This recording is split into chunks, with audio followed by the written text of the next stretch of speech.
You go into a different community and they're all different, they're all unique, they have something that's really special about them, and they are just as excited about making it a wonderful place to stay and to attract people and to raise kids and to grow old.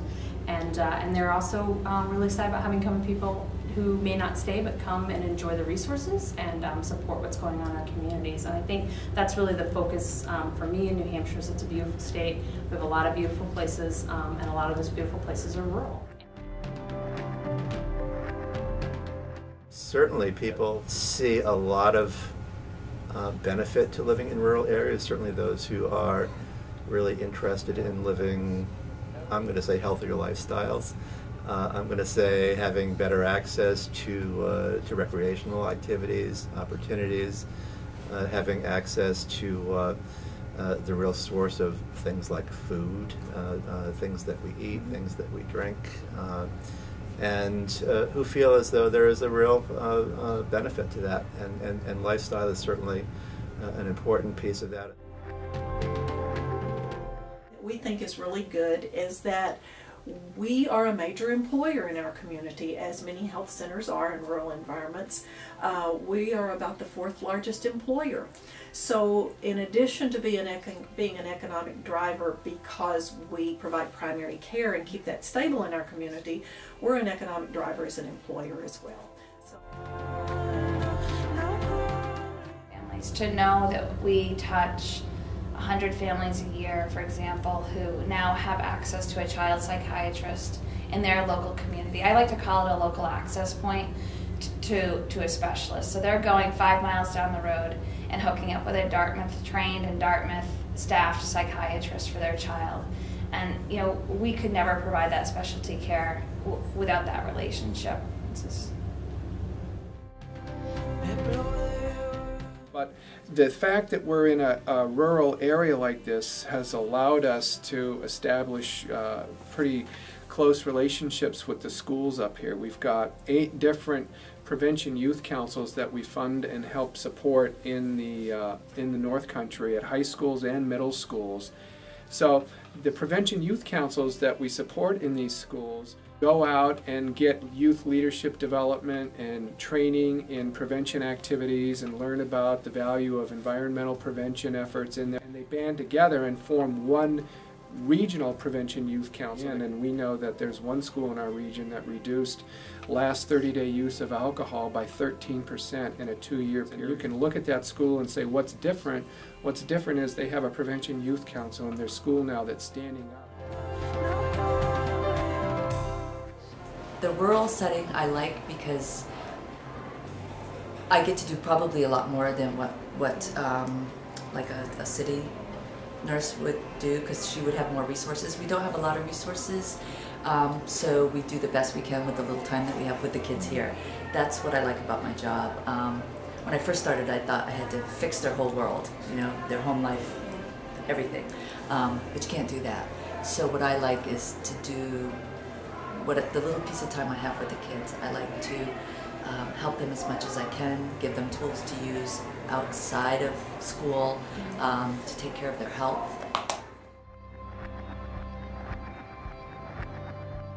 And we travel to schools, we do community clinics, we travel all over the North Country of New Hampshire, and we go to nursing homes. We're trying to make it somewhat affordable for people to get the dental needs, especially emergency needs that they need. Without us, I don't think they would be able to have that, you know, that tooth extracted that is causing a huge infection and a lot of pain. You get to know the people, you know their parents, you know a lot of that, you know. They know, if you don't know them, they know you, or they know somebody in your family. It's just nice that you can help people that you know. I'm Brett Hill, and I'm the dentist for Molar Express for North Country Health Consortium. A lot of the kids here don't have the same opportunities that we have. I feel like somebody needs to help those kids, and so we come into the schools to help them. The project is about bringing a greater sense of advocacy work to the Roundtable, and especially forming a sense of collaboration between the 6 states. Having us in the states in different sites is really about us having our fingers on the pulse of what's going on in our states and bringing that back to the Roundtable, and specifically the Policy Committee. Yep. The Roundtable is striving to bring a voice for rural to national and state legislators and policymakers aware of the disparities and struggles that exist in rural places. We have so much going for us in rural areas. It's beautiful, and there's so much more opportunity to know where your food comes from and to play outside and to know your provider. If your doctor is right down the street, you're going to see them at the grocery store, and I think for me, at least, that makes a big difference in my life.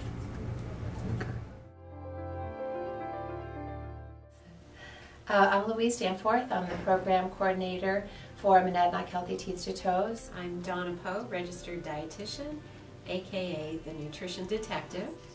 And I'm Pam Delahanty, and I'm a registered dental hygienist.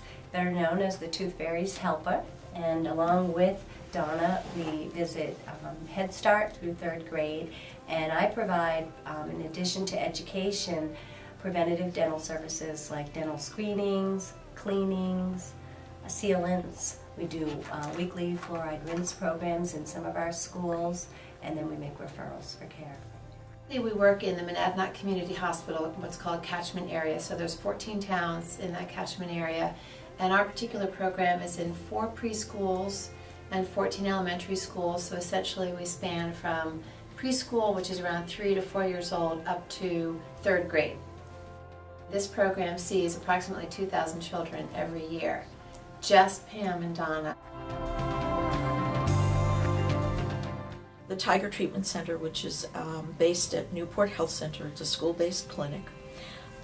It's in its 9th year of operations. It's the only one in New Hampshire, and probably one of the longer-lasting ones around the country. Center. We offer acute care visits there. We offer all kinds of referrals if the student needs to go see a specialist.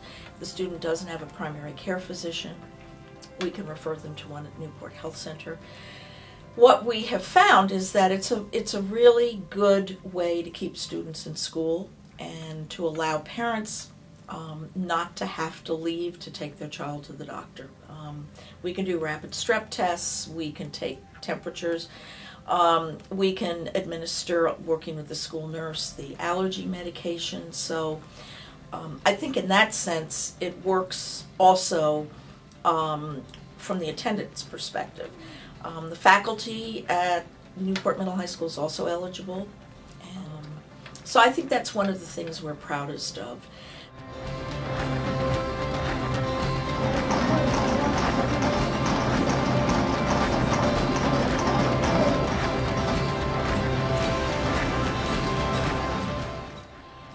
My job is to inspire kids to consider a career in healthcare. We do that through really exciting week-long health career summer camps. We do that through Youth Health Service Corps, which is a service learning organization for high schoolers. And we also offer presentations to all the schools in our area. That's all of Coos County and Northern Grafton County, some really rural areas. Health Career Summer Camp was my favorite camp I've ever been to, and my favorite part was when we went to Dartmouth and went to the simulator, because you actually got to do hands-on and see what it was like to be in really any position, mostly nursing, but any position as a medical personnel. I think you have to be really independent. I think you have to make do with what you have.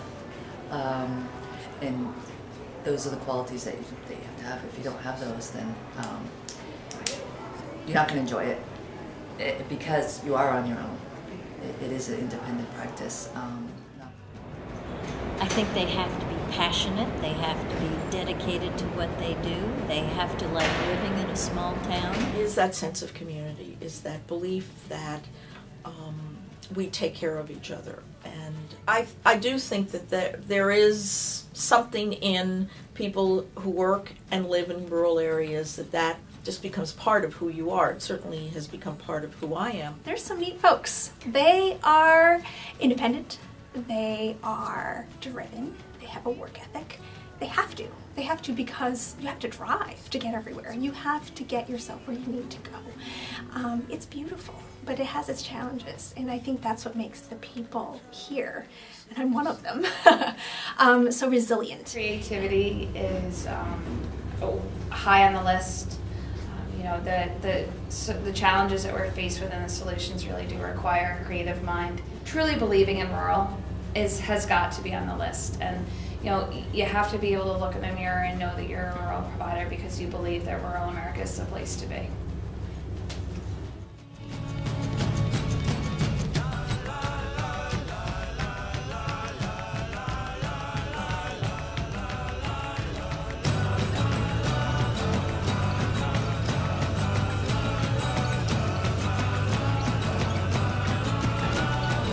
Every day is an adventure.